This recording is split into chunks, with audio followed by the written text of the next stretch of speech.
ইরাকের বসরা নগরে এক অসহায় মা তার ছোট্ট ছেলেকে নিয়ে বাস করত। ওই মহিলার স্বামী ছিল না, কিন্তু স্বামীহারা সেই মহিলা ছিল আল্লাহওয়ালা, নেককার, পর্দানশীল। তিনি সবসময় আল্লাহর ইবাদত করত, আর বাকি সময় মহিলাটি লোকের বাড়িতে কাজ করে খুব কষ্ট করে তার ছেলেকে মানুষ করত। তার সমস্ত ভালোবাসা ও স্বপ্ন ছিল একমাত্র ছেলেকে নিয়ে। একদিন তার বাড়িতে কয়েকজন প্রতিবেশী এলো এবং তাকে বলল, বোন, তোমার এখন অল্প বয়স, স্বামী ছাড়া কিভাবে চলবে? সংসারে অবশ্যই মহিলাদের একজন স্বামীর প্রয়োজন, তাই তুমি আবারও বিয়ে করে নাও, তাহলে তোমার আর তোমার ছেলের ভবিষ্যৎ ভালো হবে। তখন ওই মহিলাটি দীর্ঘ শ্বাস ফেলে বলল, আমি যদি বিয়ে করে নেই তাহলে আমার এই ছেলের কি হবে? কে তাকে দেখবে? কে তাকে মানুষ করবে? এই ছেলেই আমার জীবন মরণ। ওকে আমি মা বাবার দুজনের ভালোবাসা দিয়েই বড় করব। আমি আর বিয়ে করতে পারবো না, দয়া করে আমাকে ক্ষমা করো। তখন ওই প্রতিবেশী মহিলাগুলো তাকে আর কিছু বলল না, সেখান থেকে চলে গেল। অতঃপর গভীর রাতে মহিলাটি আল্লাহর কাছে দোয়া করে বলল, হে আল্লাহ, তুমি আমার সঠিক পথে চলার তৌফিক দাও, আমি যেন হালাল পথে চলতে পারি, আমার এই ছেলেকে আমি মানুষ করতে পারি। হে মাবুদ, একমাত্র আপনি আমাদের সাহারা। হে আল্লাহ, তুমি আমার জন্য রহমত বর্ষণ করুন। অতঃপর এভাবেই দিন যেতে লাগলো। ছেলেটি ধীরে ধীরে বড় হতে লাগলো। মা ওই ছেলের জন্য কত কষ্ট করে পরের বাড়ি কাজ করে ওই ছেলেকে মানুষ করতে লাগলো। দেখতে দেখতে ছেলেটি যুবক বয়সে পরিণত হলো। মা নিজের শরীরের ক্লান্তি, দরিদ্রতা, কষ্ট সব ভুলে ছেলেকে বড় করে তুললেন। কিন্তু ছেলেটি সৎ পথে না থেকে খারাপ বন্ধুদের সাথে মিশে অসৎ পথ অবলম্বন করলো। সে প্রতিদিন মদ্যপান করতে শুরু করলো। একদিন গভীর রাতে মাতাল হয়ে বাড়ি ফিরল। মা দরজা খুলে দেখলেন ছেলেটির বেহাল অবস্থা, চোখ লাল, মুখে নেশার গন্ধ। মা কেঁদে বললেন, বাবা, আমার এখন বয়স হয়েছে, আমি আর আগের মতো কাজ করতে পারি না। তুমি যদি তোমার জীবন পরিবর্তন না করো তাহলে একদিন তোমার পরিণতি খুবই করুণ হবে। বাবা, দয়া করে মদ ছেড়ে দাও, আল্লাহর পথে ফিরে এসো, আল্লাহর ইবাদত করো। কিন্তু ছেলেটি উপহাস করে বলল, মা, দুনিয়ায় উপভোগ করার জন্যই তো এসেছি, তুমি তোমার ইবাদত করো আর আমি আমার জীবন উপভোগ করি। এই কথা বলে সে হাসতে হাসতে নিজের ঘরে গেল। তারপর মা নামাজ কায়েম করে আল্লাহর কাছে দুহাত তুলে দোয়া করে বলল, হে আল্লাহ, না জানি আমি কি পাপ করেছি, একটি মাত্র সন্তান আমাকে দিয়েছ, তাকে আমি ইসলামের পথে মানুষ করতে পারলাম না, কোরআন শেখাতে পারলাম না, ইসলামের জ্ঞান দিতে পারলাম না। আমি মা হয়ে তোমার কাছে ফরিয়াদ করলাম, কিন্তু কিছুই হলো না। আল্লাহ গো, আমার এই মাতাল সন্তানকে তুমি ঈমান দিয়ে দাও, আমি তো বৃদ্ধ হয়ে গেছি, কোনো একদিন আমি হয়তো মারা যাব। হে আল্লাহ, আমার এই ছেলের যদি মৃত্যু হয় তাহলে তার যেন ঈমানের সাথে মৃত্যু হয়। সেই সময়ে হাসান বসরি রহমাতুল্লাহ আলাইহি ছিলেন প্রখ্যাত আলেম, আল্লাহওয়ালা বুজুর্গ ব্যক্তি। প্রতিদিন হযরত হাসান বসরি রহমাতুল্লাহ আলাইহির কাছে হাজার হাজার মানুষ কোরআনের জ্ঞান নিতে আসত।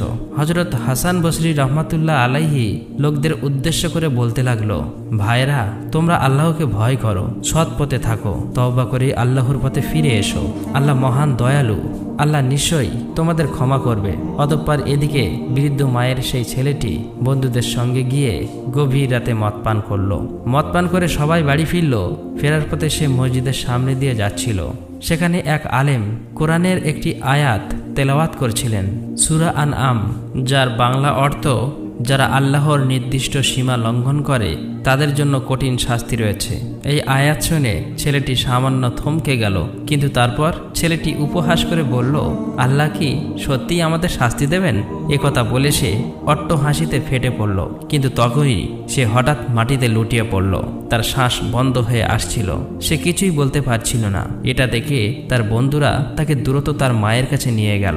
বৃদ্ধ মা তাকে দেখে কান্না করতে শুরু করলো। অসুস্থ দেখে মা চিৎকার করে বললেন, হে আল্লাহ, আমার সন্তানকে সঠিক পথে আনতে চেয়েছিলাম, কিন্তু সে তো এখন মৃত্যুর মুখে। তখন অসুস্থ অবস্থায় ছেলেটি কাঁপতে কাঁপতে বলতে লাগলো, মা গো, আমি আমার ভুল বুঝতে পেরেছি, আমি কি এখন ক্ষমা পাবো? মা, শুনেছি হযরত হাসান বসরি রহমাতুল্লাহ আলাইহি এ যুগের সবচেয়ে বড় আলেম, তুমি একটু তার কাছে যাও না মা, তাকে আমাদের বাড়িতে একটু ডেকে আনো, আমি তওবা করতে চাই। মা এই কথা শুনে বৃদ্ধ মা কাঁদতে কাঁদতে হযরত হাসান বসরি রহমাতুল্লাহ আলাইহির কাছে যাবার জন্য রওনা হলেন।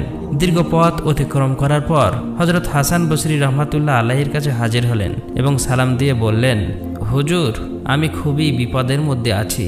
আমার এক মাতাল ছেলে তওবা করতে চায়, সে এখন মৃত্যু শয্যায়। হুজুর, আপনি যদি আমার সাথে একটু আমার বাড়িতে যেতেন তাহলে আমি খুবই খুশি হতাম। এই অসহায় বৃদ্ধার কথা দয়া করে ফেলে দেবেন না। কিন্তু হযরত হাসান বসরি রহমাতুল্লাহ আলাইহি অত্যন্ত নম্রভাবে বৃদ্ধাকে বললেন, মাগো, আমাকে ক্ষমা করবেন।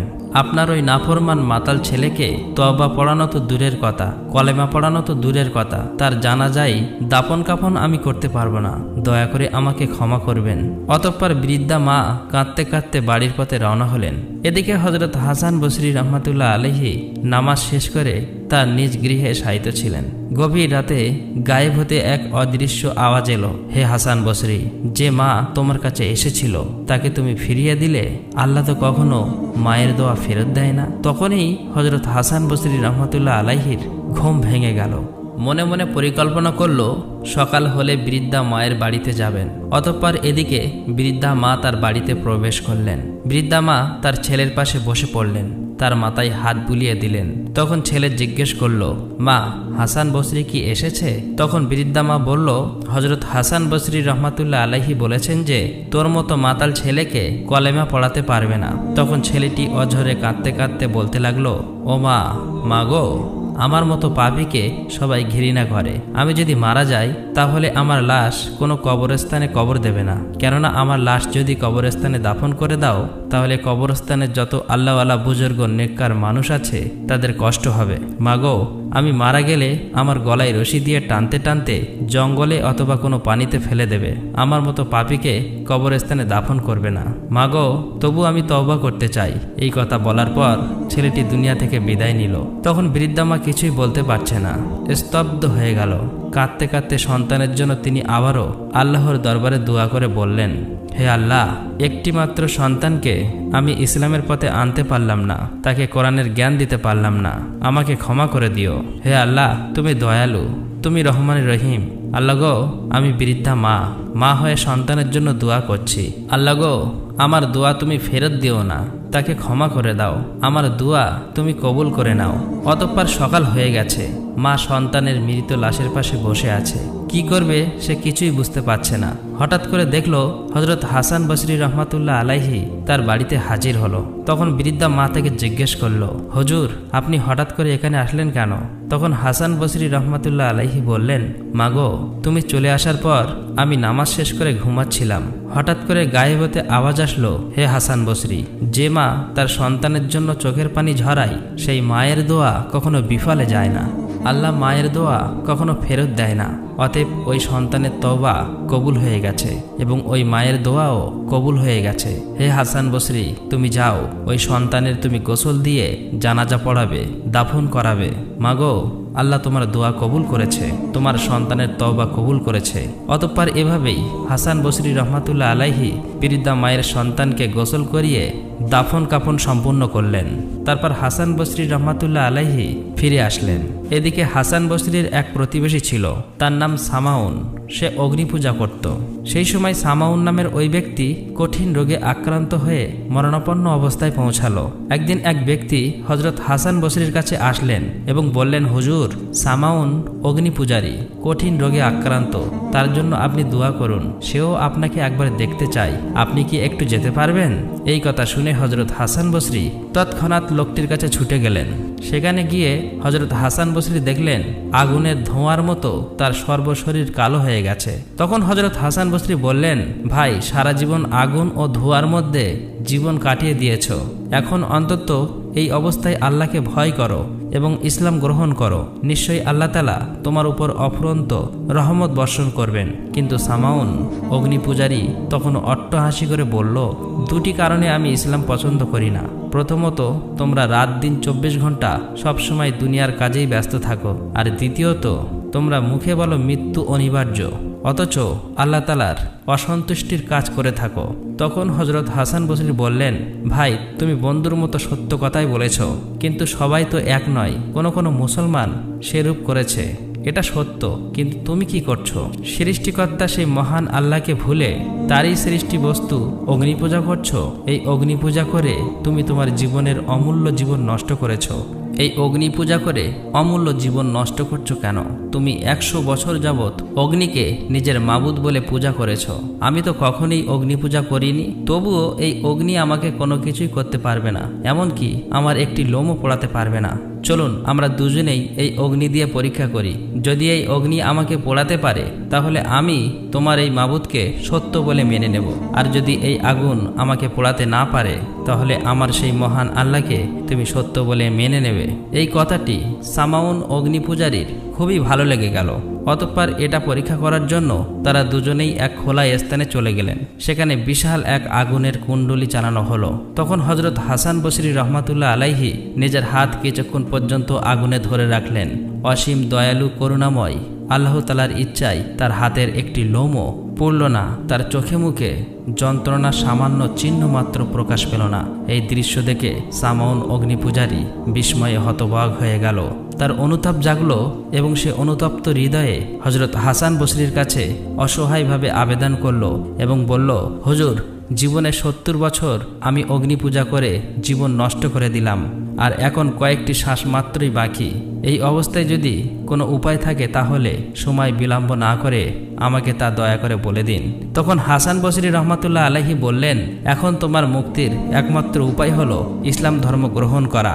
তখন সামাউন অগ্নি পূজারী বলল, আপনি কি আমাকে প্রমাণ হিসেবে একখানা পত্র লিখে দিতে পারবেন যে এই মুহূর্তে আমি যদি ইসলাম ধর্ম গ্রহণ করি তাহলে মৃত্যুর পর আল্লাহ তাআলা আমাকে ক্ষমা করে দিবেন এবং আযাব থেকে মুক্তি দেবেন? তবে আমি এখন তার উপর ঈমান আনব। তখন হাসান বসরি রহমাতুল্লাহ আলাইহি তখন এই একখানা পত্র লিখে তার হাতে দিলেন। অতঃপর পরের দিন কয়েকজন মান্যগণ্য জ্ঞানীগুণী লোকের স্বাক্ষর নিয়ে হযরত হাসান বসরি রহমাতুল্লাহ আলাইহির হাতে পত্রখানা ফেরত দিল এবং কাঁদতে কাঁদতে সামাউন অগ্নি পূজারী বলল, আমাকে এখনই ইসলাম ধর্ম গ্রহণ করিয়ে দিন। মৃত্যুর পর আপনি আমাকে গোসল দিবেন, নিজের হাতে আমাকে কবরে নামাবেন এবং আমার জানাজা পড়াবেন। এই পত্রখানা আমার হাতে রেখে দিবেন। কাল কিয়ামতের ময়দানে আমার মুক্তির নিদর্শন স্বরূপ এই পত্রখানা আমার হাতে থাকবে। এই কথা বলে সামাউন অগ্নি পূজারী কলেমা শাহাদাত উচ্চারণ করতে করতে এই পৃথিবীর মায়া ত্যাগ করে মৃত্যুবরণ করলেন। অতঃপর হযরত হাসান বসরি রহমাতুল্লাহ আলাইহি সামাউন অগ্নি পূজারীর সব প্রতিশ্রুতি পালন করলেন এবং তিনি পরক্ষণে ভাবতে লাগলেন, আমি নিজেই পাপী, আর এই পাপীকে উদ্ধার করা আমার পক্ষে কি সম্ভব? নিজের মুক্তিরই তো নিশ্চয়তা নেই, আল্লাহ তাআলার অধিকারে কেনই বা আমি হাত দিলাম? এই চিন্তায় তিনি অস্বস্তি বোধ করতে লাগলেন। তারপর থেকে তিনি সব সময় এই চিন্তায় অগর হয়ে থাকতেন এবং রাতের অধিকাংশ সময়ই ইবাদত করেই কাটিয়ে দিতেন। বেশ কিছুদিন পর একদিন হাসান বসরি রহমাতুল্লাহ আলাইহি গভীর রাতে শায়িত ছিলেন। হঠাৎ করেই তিনি স্বপ্নে দেখলেন সামাউন অগ্নি পূজারী অতি উজ্জ্বল একটি তাজ মাথায় করে ও মূল্যবান পোশাকে সুসজ্জিত হয়ে হাসি মুখে জান্নাতে বিচরণ করে বেড়াচ্ছেন। তখন হযরত হাসান বসরি রহমাতুল্লাহ আলাইহি সামাউন অগ্নি পূজারীকে জিজ্ঞেস করলেন, ভাই, তুমি কেমন আছো? সামাউন অগ্নি পূজারী হাসি মুখে বললেন, ভাই, কলেমার কারণে মহান আল্লাহ তাআলা আমার তওবা কবুল করেছেন এবং আমাকে বেহেশতে স্থান দিয়েছেন এবং তার সাক্ষাৎ দানেই আমাকে গৌরবান্বিত করেছেন। আপনি এই পত্রখানা ফিরিয়ে নিন, এখন এই পত্রের আমার আর কোনো প্রয়োজন নেই। এই স্বপ্ন দেখে হযরত হাসান বসরি রহমাতুল্লাহ আলাইহি জেগে গেলেন এবং দেখলেন সেই পত্রখানা তার হাতে রয়েছে। তিনি বিস্ময়ে অভিভূত হয়ে বললেন, হে আল্লাহ, তোমার কোনো কাজই নিয়মের অধীন নয়। 70 বছর অগ্নি পূজা করার পরেও এক কলেমার বদৌলতে তুমি সামাউন পূজারীকে ক্ষমা করে দিয়েছ, বেহেশত পর্যন্ত দান করেছ। তুমি দয়ার সাগর। তাহলে 70 বছর ঈমানের সাথে থেকে মৃত্যুবরণ করলে নিশ্চয়ই মাফ করবে, এতে আর কোনো সন্দেহ নেই। অতঃপর হযরত হাসান বসরি রহমাতুল্লাহ আলাইহি মসজিদের ভিতরে বসে আল্লাহর ইবাদতে মগ্ন হলেন। আব্দুল্লাহ নামের এক মুরিদ হাসান বসরি রহমাতুল্লাহ আলাইহির সাথে নামাজ আদায় করার জন্য মসজিদে গেলেন। সেখানে গিয়ে তিনি দেখলেন মসজিদের দরজা বন্ধ। বাইরে থেকে তিনি শুনতে পাচ্ছেন যে ভিতরে বহু লোক আছে এবং হাসান বসরি রহমাতুল্লাহ আলাইহি দোয়া করছে আর তারা সবাই আমিন আমিন বলছে। তিনি মনে মনে ভাবলেন, হয়তোবা আরো অনেক মুরিদ দোয়া করছেন। ফলে তিনি বাইরে দাঁড়িয়ে অপেক্ষা করতে লাগলেন। যখন সকাল হয়ে গেল তখন হাসান বসরি রহমাতুল্লাহ আলাইহি মসজিদের দরজা খুলে দিলেন। তখন ওই লোকটি মসজিদের ভিতরে প্রবেশ করে অবাক হয়ে গেলেন। হাসান বসরি রহমাতুল্লাহ আলাইহির দিকে এক দৃষ্টিতে তাকিয়ে রইলেন। তিনি কিছু বুঝতে পারছেন না। তখন ওই লোকটি হযরত হাসান বসরি রহমাতুল্লাহ আলাইহিকে জিজ্ঞেস করলেন, হুজুর, কিছুক্ষণ আগে মসজিদের ভিতরে অনেক লোকের সমাগম শুনলাম, সবাই আমিন আমিন বলছে আর আপনি দোয়া করছেন, কিন্তু আমি তো কাউকে দেখছি না। তখন হাসান বসরি রহমাতুল্লাহ আলাইহি বললেন, সাবধান, কারো সাথে এই কথা যেন প্রকাশ করো না। আসলে প্রত্যেক জুম্মার রাতে একদল জিন এখানে আসে। আমি তাদেরকে শরিয়াতের আকাম শিক্ষা দিয়ে মোনাজাতে মশগুল হই, ফলে তারা আমিন আমিন বলতে থাকে। এই কথা শুনে লোকটি একেবারে হতবাক হয়ে গেল। অতঃপর একবার হযরত হাসান বসরি রহমাতুল্লাহ আলাইহি কয়েকজন সঙ্গী সাথী সহ হজ করার জন্য রওনা হলেন। অনেক পথ অতিক্রম করার পর তাদের সকলের পিপাসায় ক্লান্ত হয়ে পড়েছিল। তখন হযরত হাসান বসরি রহমাতুল্লাহ আলাইহি বললেন, ভাইরা, তোমরা একটু পানির সন্ধান করো, নয়তো এত পথ সফর করা সম্ভব হবে না। এই কথা শুনে কয়েকজন সঙ্গী পানির সন্ধান করতে লাগলো। তারা দেখলো রাস্তার পাশে একটি কূপ রয়েছে। সেখানে গিয়ে তারা দেখলো কূপের একদম নিচে পানি রয়েছে, কিন্তু সেখানে দড়ি বলতে কিছুই ছিল না। এটা দেখে তারা সবাই হযরত হাসান বসরি রহমাতুল্লাহ আলাইহির নিকট ফিরে আসলেন। তখন হযরত হাসান বসরি রহমাতুল্লাহ আলাইহি জিজ্ঞেস করলেন, কি ব্যাপার, তোমরা পিপাসার জন্য একটু পানি আনতে পারোনি? তারা বলল, হুজুর, পানি কূপের এত নিচে রয়েছে, সেখান থেকে আমাদের দ্বারা পানি তোলা সম্ভব নয়। তাছাড়া সেখানে পানি উপরে তোলার জন্য কোনো জিনিসই দেখতে পেলাম না। তখন হযরত হাসান বসরি রহমাতুল্লাহ আলাইহি বললেন, আমি যখন নামাজ পড়ব সেই অবস্থায় তোমরা কূপের কাছে যাবে। অতঃপর হযরত হাসান বসরি রহমাতুল্লাহ আলাইহি যখন নামাজ অবস্থায় দাঁড়িয়েছিল, তখন কয়েকজন সঙ্গী সাথী আবারও সেই কূপের কাছে গেলেন। কূপের দিকে তাকাতেই তারা অবাক হয়ে গেল। তারা দেখল কূপটি একেবারে পানিতে পরিপূর্ণ হয়ে আছে। তখন তারা সবাই পেট ভরে পানি পান করলো এবং কিছুটা কাছে রেখে দিল। যখন তারা হযরত হাসান বসরি রহমাতুল্লাহ আলাইহির কাছে ফিরে আসলো, তখন হাসান বসরি রহমাতুল্লাহ আলাইহি তাদেরকে বললেন, তোমাদের ঈমান খুবই দুর্বল, তোমরা আল্লাহর উপরে বিশ্বাস রাখো না, সেই কারণেই কূপের পানি একেবারে নিচে চলে গিয়েছিল। এ কথা শুনে তারা সবাই লজ্জিত হলো। তারা কেউ কিছুই বলল না। অতঃপর তারা সেখান থেকে আবারও হজের উদ্দেশ্যে রওনা হলো। কিছু পর যাবার পর তারা ক্ষুধায় আবারও ক্লান্ত হয়ে পড়ল। তখন রাস্তার পাশে কয়েকটা খেজুর গাছ দেখতে পেল। হযরত হাসান বসরি রহমাতুল্লাহ আলাইহি বললেন, তোমরা ওই খেজুর গাছের নিচে থেকে কয়েকটি খেজুর কুড়িয়ে আনো। কয়েকজন সঙ্গী তার কথা মতো সেই খেজুর গাছের কাছে গেল এবং কয়েকটি খেজুর কুড়িয়ে নিল। হযরত হাসান বসরি রহমাতুল্লাহ আলাইহি বললেন, তোমরা খেজুরগুলো খেয়ে খেজুরের আটিগুলো রেখে দেবে। তারা সবাই এই কথাটি অক্ষরে অক্ষরে পালন করলো। রাতের বেলা তারা যখন বিশ্রাম করছিল, তখন তারা দেখলো ওই খেজুরের আটিগুলি সোনার মতো চিকচিক করছে। ভালো করে লক্ষ্য করে দেখলো যে আটিগুলো সব সোনায় পরিবর্তন হয়ে গেছে। অতঃপর পরের দিন তারা আবারও রওনা হলেন। মদিনায় পৌঁছে ওই আটিগুলি স্বর্ণকারের কাছে দেখালো। স্বর্ণকার বলল, এমন সোনা আপনারা কোথায় পেয়েছেন? এগুলো তো খাঁটি সোনা। কিন্তু তারা আর কিছুই বললেন না। তারপর স্বর্ণকার তাদের মূল্য পরিশোধ করে দিলেন। অতঃপর সঠিক সময় মতো হজ পালন করলো এবং হজ পালন করার পর তারা সবাই আবারও বাড়িতে ফিরে আসলেন। এক রাতে হযরত হাসান বসরি রহমাতুল্লাহ আলাইহি নিজের ঘরে একাকী বসে হাউমাউ করে কাঁদছিলেন। গভীর রাত, চারিদিকে নিস্তব্ধ, তার করুণ কান্নার শব্দ বাতাসে প্রতিধ্বনি হচ্ছিল। ঠিক সেই মুহূর্তে এক ব্যক্তি তার বাড়ির পাশ দিয়ে যাচ্ছিলেন। হঠাৎ কান্নার এমন হৃদয় বিদারক আওয়াজ শুনে তিনি থমকে দাঁড়ালেন। মনে হলো ভিতরে কেউ গভীর কষ্টে ভেঙে পড়েছে। সেই ব্যক্তি ধীরে ধীরে ঘরের ভিতরে প্রবেশ করলেন এবং বিস্ময় ভরা কণ্ঠে জিজ্ঞেস করলেন, হুজুর, আপনি এত জোরে কাঁদছেন কেন? কি এমন দুঃখ যে আপনাকে কাঁদাচ্ছে? তখন হযরত হাসান বসরি রহমাতুল্লাহ আলাইহি অশ্রুসিক্ত চোখে তার দিকে তাকালেন। তারপর কাঁপা কণ্ঠে বললেন, ভাই, আমি জানি না, হয়তো আমি এমন কোনো গুনাহ করে ফেলেছি যা আল্লাহর অপছন্দ। হয়তো কোনো ভুল, কোনো পাপ আমার অজান্তেই হয়ে গেছে। আমি ভয় পাই যদি কিয়ামতের দিন আল্লাহ আমাকে বলেন, হাসান, তোমার কোনো আমলেই আমার দরবারে গ্রহণযোগ্য নয়, আমার কাছে তোমার জন্য কোনো স্থান নেই, তাহলে আমার কি হবে? কোথায় আমি যাব? এই ভয়ে আমি কাঁদছি। সেই ব্যক্তিটি এই কথা শুনে স্তব্ধ হয়ে গেলেন। মনে মনে বলতে লাগলো, একজন মহান আলেম যিনি সারা জীবন ইবাদতে কাটিয়েছেন, যার তাকওয়া ও সাধুতার জন্য গোটা শহর তাকে শ্রদ্ধা করে, তিনি যদি এভাবে কাঁদেন তাহলে সাধারণ মানুষের কি হবে? একবার বসরা নগরীতে অনাবৃষ্টির কারণে দীর্ঘদিন বৃষ্টি হয়নি। মাটি ফেটে চৌচির, শস্য ক্ষেত মরে গেছে, নদী নালা শুকিয়ে গেছে, দুর্ভিক্ষ নেমে এসেছে নগর জুড়ে। একদিন একদল মানুষ হযরত হাসান বসরি রহমাতুল্লাহ আলাইহির দরজায় এসে কাঁদতে কাঁদতে বললেন, হুজুর, আমরা কি করব? বৃষ্টি না হলে আমরা সবাই মারা যাব।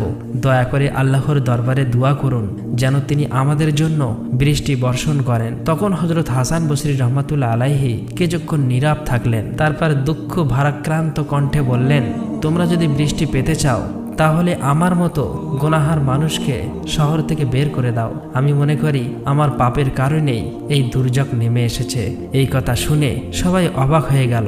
তারা কিছুই বুঝতে পারল না যে ব্যক্তিটি সারা জীবন ইবাদতে কাটিয়েছেন, যিনি রাতভর কাঁদেন, তিনি কিভাবে পাপী হতে পারেন। অতঃপর সেই রাতে হযরত হাসান বসরি রহমাতুল্লাহ আলাইহি একাকী এক নির্জন স্থানে চলে গেলেন। সেখানে গিয়ে দুহাত তুলে আল্লাহর দরবারে বিনম্র কণ্ঠে কাঁদতে কাঁদতে দোয়া করতে লাগলেন, হে আমার রব, আমি জানি আমি পাপী। আমার গুনাহের কারণে যদি তুমি বৃষ্টি বর্ষণ না করো তবে এই মানুষগুলোর কি দোষ?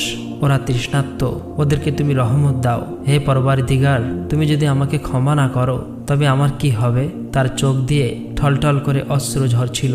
সে রাতে তিনি এতটাই কাঁদলেন যে তার দাড়ি সম্পূর্ণ ভিজে গেল। অতঃপর আল্লাহ রাব্বুল আলামিন তার দোয়া কবুল করলেন। রাত পেরিয়ে ভোর হতেই আকাশ কালো মেঘে ঢেকে গেল।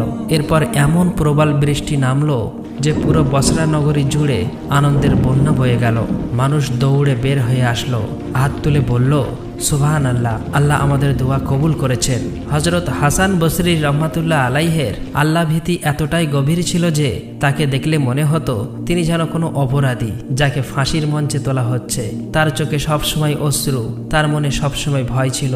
সবসময় ভাবত, কি জবাব দেব আমি আল্লাহর দরবারে? তিনি ছিলেন সে যুগের অন্যতম বিখ্যাত আলেম, একজন ওলি, অথচ কখনো তাকে হাসতে দেখা যায়নি। সারা জীবন তিনি আল্লাহর প্রেমে কাঁদতেন, ইবাদতে মগ্ন থাকতেন আর ভাবতেন, আমার আমল কি কবুল হবে?